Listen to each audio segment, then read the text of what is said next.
আসসালামু আলাইকুম, আমন্ত্রণ বাংলা ভিশন সংবাদে আপনাদের সাথে আছি রোকসানা মিম। ভারতের পশ্চিমবঙ্গে সংসদ সদস্য আনোয়ারুল আজিম আনার হত্যাকাণ্ডের ঘটনায় আসছে একের পর এক চাঞ্চল্যকর তথ্য। তদন্ত সংশ্লিষ্টরা বলছেন, হত্যাকাণ্ডের মূল পরিকল্পনাকারী তারই ছোটবেলার বন্ধু ও ব্যবসায়িক অংশীদার আখতারুজ্জামান শাহিন। তিনি ঝিনাইদহের বাসিন্দা ও যুক্তরাষ্ট্রের নাগরিক। শাহিনের ভাই ঝিনাইদহের কোটচাঁদপুরের পৌর মেয়র। এই হত্যার পরিকল্পনা করে তা বাস্তবায়নের দায়িত্ব দেওয়া হয়েছিল আরেক বন্ধু ও চরমপন্থী নেতা আমানুল্লাহ আমানকে। কলকাতায় বসে হত্যার চূড়ান্ত ছক এঁকে বাংলাদেশে চলে আসেন শাহিন। পরে আমান সহ 6 জন মিলে এমপি আজিবকে সঞ্জীবা গার্ডেন নামের একটি ফ্ল্যাটে ট্রাপে ফেলে ডেকে আনেন। এরপর তাকে জিম্মি করে বালিশ চাপা দিয়ে হত্যা করা হয়। পরে মরদেহ কেটে টুকরো টুকরো করে ট্রলি ব্যাগে ভরে ফেলা হয় অজ্ঞাত স্থানে। আখতারুজ্জামান শাহিন আনারকে হত্যার জন্য 5 কোটি টাকা দিতে চেয়েছিলেন। এই হত্যাকাণ্ডে জড়িত সন্দেহে 3 জনকে আটক করেছে ঢাকা মহানগর গোয়েন্দা পুলিশের ওয়ারি বিভাগ। তারা হলো হত্যাকাণ্ডে সরাসরি অংশ নেওয়া চরমপন্থী দল পূর্ব বাংলা কমিউনিস্ট পার্টির নেতা আমানুল্লাহ আমান, মুস্তাফিজ ও ফয়সাল। এদিকে সংসদ সদস্য আনোয়ারুল আজিম আনারের খুনে জড়িত সন্দেহে আটক 3 জনকে জিজ্ঞাসাবাদ করতে কলকাতা পুলিশের একটি দল আজ ঢাকা আসছে। অন্যদিকে পশ্চিমবঙ্গ পুলিশের মহাপরিদর্শক অখিলেশ চতুর্বেদী বলেছেন, বাংলাদেশের সংসদ সদস্য আনোয়ারুল আজিমের হত্যার ঘটনা তদন্ত করে দেখা হচ্ছে। বুধবার এক সংবাদ সম্মেলনে তিনি এসব কথা বলেন। আনোয়ারুল আজিমের খুনের ঘটনা পশ্চিমবঙ্গ পুলিশের অপরাধ তদন্ত বিভাগ তদন্ত করছে বলে জানান অখিলেশ চতুর্বেদী। জানান, পূর্ব কলকাতার নিউটাউন অঞ্চলে যে ফ্ল্যাটে আনোয়ারুল আজিম উঠেছিলেন সেটি পশ্চিমবঙ্গ সরকারের আবগারি দপ্তরের কর্মকর্তা সন্দীপ কুমার রায়ের। আখতারুজ্জামান নামের এক ব্যক্তি বাড়িটি ভাড়া নিয়েছিলেন। নিউটাউনে অভিজাত আবাসিক এলাকা সঞ্জীব গার্ডেনের ওই ফ্ল্যাটে তল্লাশি চালিয়েছে পুলিশ। हम लोग को एमईए से एक लेटर मिला इस मैटर को देखने के लिए पश्चिम बंगाल सरकार को। 22 को आज हम लोग को एक इनपुट मिला है कि उनका मर्डर कर दिया गया है और उसके बाद हम लोगों ने ये जो फ्लैट है लोकेट किया है and we are trying our level best कि इस केस को जितनी जल्दी से जल्दी हो सके डिटेक्ट किया जाए। নির্বাচন ব্যবস্থায় ভোটারদের আস্থাহীনতা, একটি বড় রাজনৈতিক দলের ভোট বর্জন, দলীয় প্রতীক না থাকায় উপজেলা নির্বাচনকে ভোটার উপস্থিতি অনেক কমেছে বলে মনে করছেন নির্বাচক বিশ্লেষকরা। স্থানীয় সরকার নির্বাচনে ভোটার উপস্থিতি এমন কমে যাওয়াকে অশনি সংকেত বলে মনে করছেন তারা। এটা নিরসনে নির্বাচন কমিশন, রাজনৈতিক দল ও প্রার্থীদের জোরালো ভূমিকা রাখার তাগিদ দিয়েছে বিশিষ্টজনরা। বিস্তারিত সৈকত সাদিকের প্রতিবেদনে ক্যামেরায় ছিলেন আল মাসুম সবুজ। 21 মে অনুষ্ঠিত হয়েছে ষষ্ঠ উপজেলা নির্বাচনের দ্বিতীয় ধাপের ভোট। নির্বাচনের সহিংসতা কম হলেও ভোটার উপস্থিতি ছিল অনেক কম। নির্বাচন পরবর্তী প্রতিক্রিয়ায় সিইসি কাজী হাবিবুল আওয়াল জানিয়েছিলেন, 30% বেশি ভোট পড়েছে। একটি বড় রাজনৈতিক দলের অংশ না নেওয়ায় এমন নিরুত্তর ভোট। 30% ভোটকে কখনোই খুব উৎসাহব্যঞ্জক মনে করি না। একটা বড় প্রধানতম কারণ হতে পারে দেশের একটা বড় রাজনৈতিক দল তারা প্রকাশ্যে এবং ঘোষণা দিয়ে ভোট বর্জন করেছে এবং জনগণকে ভোট প্রদানেও নিরুৎসাহিত করেছে। ভোট কেন্দ্রে ভোটার উপস্থিতি না হওয়া রাজনৈতিক দলের নির্বাচন বর্জন এক সূত্রে গাথা বলে মনে করছেন সুশাসনের জন্য নাগরিক সুজন সম্পাদক বদিউল আলম মজুমদার। তার মতে, নির্বাচন ব্যবস্থায় এখন আর মানুষের আস্থা নেই। রোগটা হলো মানুষের আস্থাহীনতা। মানুষের আস্থা নাই নির্বাচনী ব্যবস্থার উপর, নির্বাচনের সাথে যে সকল প্রতিষ্ঠানগুলো যুক্ত আছে তাদের নিরপেক্ষতার উপর। ভোটাররা মনে করে যে তার ভোট দিলেও তাতে কিছু আসবে যাবে না, দেওয়া না দেওয়া একই কথা। ঠিক রাজনৈতিক দলেরও যে নির্বাচনে যাওয়া মানেই এই যে এটি কিছু এর কোনো ইতিবাচক ফলাফল পাওয়া যাবে না, কারণ তাদের পুরো আস্থা চলে গিয়েছে এই ব্যবস্থার উপর। যাদের যেটা চারাই জিতবে। সব আয়োজনের পরেও স্থানীয় সরকার নির্বাচনে ভোটার উপস্থিতি এমন কমে যাওয়ায় উদ্বেগ প্রকাশ করেন সাবেক কমিশনার কবিতা খানম। নির্বাচন নিয়ে ভোটারদের এই অনাগ্রহে ভবিষ্যতে গণতান্ত্রিক চর্চা ব্যাহত হতে পারে বলেও আশঙ্কা তার।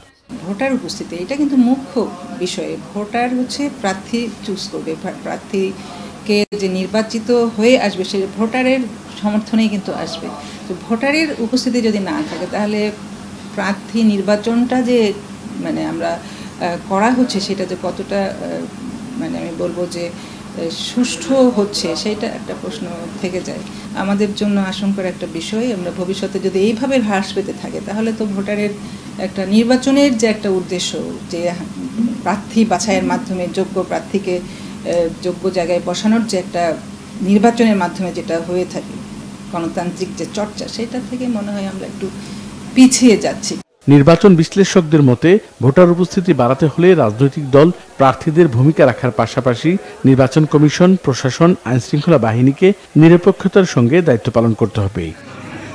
সৈকত সাদিক, বাংলা ভিশন, ঢাকা। জাতির পিতা বঙ্গবন্ধু শেখ মুজিবুর রহমানের জুলিও কুরি শান্তি পুরস্কার প্রাপ্তির 51 বছর আজ। দেশের ইতিহাসে প্রথম কোনো আন্তর্জাতিক পুরস্কার। গণতান্ত্রিক আদর্শকে শক্ত ভিতের উপর প্রতিষ্ঠা করতে, বিশ্ব শান্তি ও মানবাধিকার প্রতিষ্ঠায় অনবদ্য ভূমিকার জন্য বঙ্গবন্ধু মুজিবকে দেয়া হয় এই পুরস্কার। শুধু বঙ্গবন্ধু নন, শেখ মুজিব ভূষিত হন বিশ্ববন্ধু খেতাবেও। বিস্তারিত জানাচ্ছেন সৈয়দ আব্দুল মুহিত।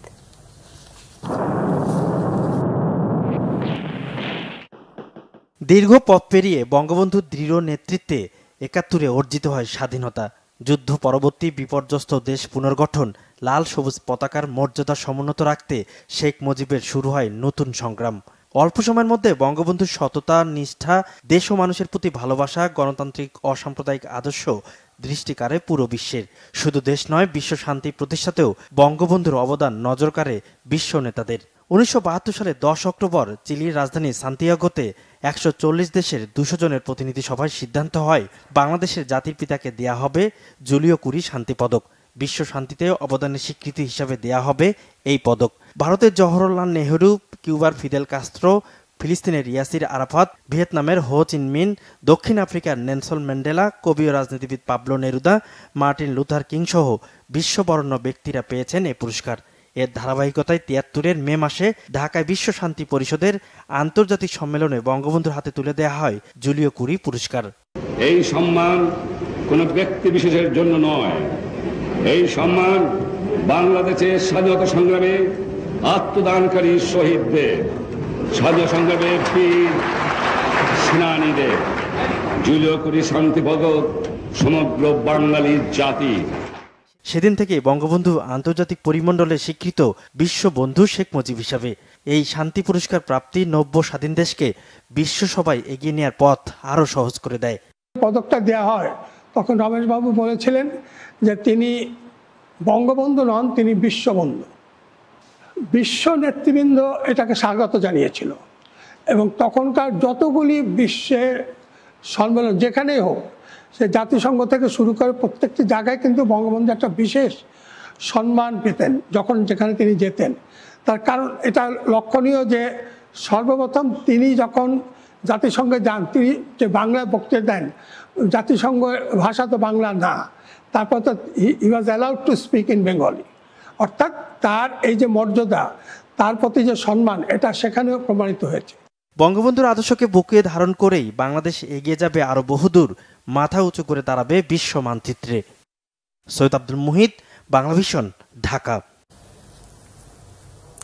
আন্তর্জাতিক প্রসঙ্গ। রাষ্ট্রীয় সম্মান ও বিদায় জানানোর তৃতীয় ও শেষ দিনে ইরানের প্রয়াত প্রেসিডেন্ট মোহাম্মদ রাইসির দেহাবশেষ খোসারসান প্রদেশ হয়ে যাবে তার জন্মশহর মাশহাদে। সেখানে আজ সন্ধ্যায় দাফন করা হবে তাকে। এদিকে রাইসির মৃত্যুতে আজ বাংলাদেশে পালন হচ্ছে রাষ্ট্রীয় শোক। বুধবার রাজধানী তেহরানে রাইসি জানাজা ও নগরবাসী শ্রদ্ধা জানানোর পর কাফিনটি জন্মশহর মাশহাদে পাঠানোর ব্যবস্থা নেওয়া হয়। দাফনের আগে রাইসির কাফন খোরাসান প্রদেশ হয়ে যাবে শিয়াদের পবিত্রতম স্থান ইমাম রেজার মাজারে। সেখানে জানাজা শেষে মাশহাদের মাটিতে দাফন করা হবে তাকে। এ উপলক্ষে ওই শহরের মোড়ে মোড়ে কালো পতাকার পাশাপাশি লাগানো হয়েছে রাইসি সহ নিহত নেতাদের ছবিযুক্ত পোস্টার ও ব্যানার। এদিকে প্রয়াত প্রেসিডেন্টের কফিন তার নিজ শহরের উদ্দেশ্যে পাঠানোর আগে বিভিন্ন দেশ থেকে তেহরানে যাওয়া বিশ্ব নেতারা শ্রদ্ধা জানিয়েছেন। এদের মধ্যে ছিলেন কাতারের আমির শেখ তামিম, ভারতের ভাইস প্রেসিডেন্ট জগদীপ ধনকর, পাকিস্তানি প্রধানমন্ত্রী শাহবাজ শরীফ, রাশিয়ার পার্লামেন্ট স্পিকার ইয়াচেস্লাভ ভলোদিন, তালেবান শীর্ষ নেতা মোল্লা বারাদার, সিরিয়ার প্রধানমন্ত্রী হুসেইন আরসুন।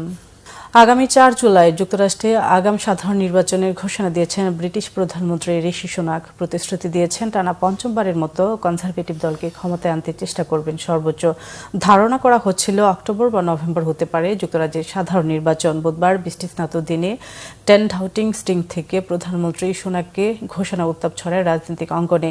সাবেক অর্থমন্ত্রী ও বর্তমান প্রধানমন্ত্রী হিসেবে অর্জনের ফিরিস্তি তুলে ধরে আগামী নির্বাচনেও কনজারভেটিভ দলকে বিজয়ী করার দৃঢ় আশাবাদ জানান সুনাক। শুক্রবার শেষ অধিবেশনে বসলেও আনুষ্ঠানিকভাবে পার্লামেন্ট ভেঙে দেওয়া হবে আগামী বৃহস্পতিবার। এরপর শুরু হবে 5 সপ্তাহব্যাপী নির্বাচনী প্রচারণার দিকে। আসন্ন নির্বাচনকে বিশৃঙ্খল কনজারভেটিভ শাসনামল থেকে মুক্তির সুবর্ণ সুযোগ বলেছে বিরোধী দল লেবার পার্টি। রাজনৈতিক ও অর্থনৈতিক স্থিতিশীলতার জন্য ভোটারদের সমর্থন চেয়েছেন দলটির শীর্ষ নেতা কির স্টারমার। সর্বশেষ 1997 সালে সাধারণ নির্বাচনে বিজয়ী লেবার পার্টি টনি ব্লেয়ারের নেতৃত্বে সরকার গঠন করে। দীর্ঘদিন ক্ষমতার বাইরে থাকা দলটি এবার জনমত জরিপে এগিয়ে আছেন। এই ছিল এখনকার মতো। পরের সংবাদ বেলা 12টায় দেখার আমন্ত্রণ রয়েছে। বাংলা ভিশন সংবাদ ও সংবাদ সংশ্লিষ্ট অনুষ্ঠান দেখতে ভিজিট করুন www.bpnews24.com ও facebook.com/banglavisionnews এবং সাবস্ক্রাইব করুন youtube.com/banglavisionnews। এতক্ষণ সাথে থাকার জন্য ধন্যবাদ।